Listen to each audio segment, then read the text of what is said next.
Nesse período de outono e inverno, o que mais a gente encontra? Isso aqui, ó.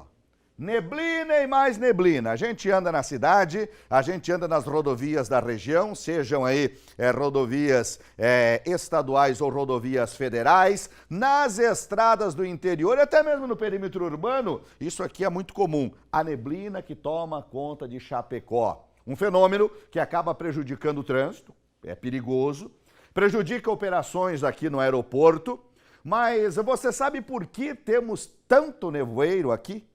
A gente foi conversar com o meteorologista para explicar o que acontece. A reportagem é de Diego Antunes, Ezequiel Marçango e também Jair Correia. Coloca a informação no ar que eu tô curioso. Eu não sei o porquê. Põe no ar. Nas rodovias, ela é inimiga dos motoristas. Por várias vezes foi a principal causa de acidentes no trânsito.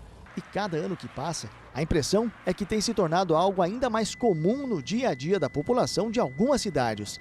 Nas operações aéreas, pode ser determinante para atrasar e até cancelar um voo. Segundo a Prefeitura de Chapecó, das cerca de 12 mil operações anuais realizadas no aeroporto, aproximadamente 80 são canceladas, seja pela chuva, pelos raios, vento de través ou neblina. A gente tem vários tipos de nevoeiros que influenciam tanto a região do oeste quanto a Serra Catarinense, é bastante comum. Então aqui a gente tem um nevoeiro que ele é causado pelo céu claro, na entrada de massas de ar frio. Esses nevoeiros eles são geralmente caracterizados pelo ar frio e úmido que fica concentrado na baixa atmosfera. E esse ar frio, quando o ponto de orvalho ele se iguala à temperatura, a gente tem a formação de uma nuvem que se chama estratos. E aí você tem o nevoeiro, né? O nevoeiro ele tem uma diferença, na verdade, de cerração, né? O nevoeiro você não enxerga nem 50 metros, né? A cerração você enxerga mais do que 1 quilômetro. Isso explica porque, por exemplo, de manhã na cidade de Chapecó não dá para ver quase nada em alguns dias, mas à tarde o sol fica brilhando. E também porque perto de rios alagados, açudes, praticamente no mesmo momento, no entardecer, o nevoeiro começa a se formar novamente. Tem outros nevoeiros que eles são caracterizados aí principalmente por corpos d'água. O Rio Uruguai, ele é um bom corpo d'água que tem concentração de umidade. Geralmente quando entra esses centros de alta pressão, essas massas de ar frio de origem polar ou polar, provocam uma extensa banda de nebulosidade estratificada, que são os nevoeiros, e através do vento do quadrante sul, que é a advecção de ar frio, a gente tem os nevoeiros espalhados pela cidade. E tem o nevoeiro local, que é quando você tem um corpo da água dentro da cidade, tem umidade, tem um ponto de orvalho bem elevado e você tem automaticamente nevoeiros esparsos por bairros dentro do município. Segundo esse geólogo, a região sempre foi caracterizada pela formação de neblina em determinadas épocas do ano, mas de um tempo para cá, a incidência tem aumentado e surtido efeitos inclusive na temperatura.